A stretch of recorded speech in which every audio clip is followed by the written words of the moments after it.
నీ సేవలో ఎదురైనా ఎన్నో సమస్యలలో నా బలమును చూచుకుని నిరాశ చెందితిని. నీ సేవలో ఎదురైనా ఎన్నో సమస్యలలో నా బలమును చూచుకుని నిరాశ చెందితిని.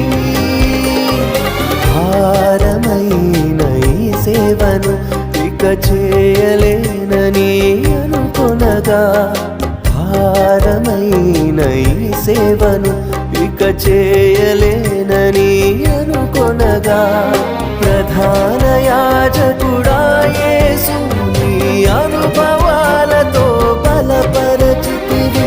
ప్రధాన యాజకుడా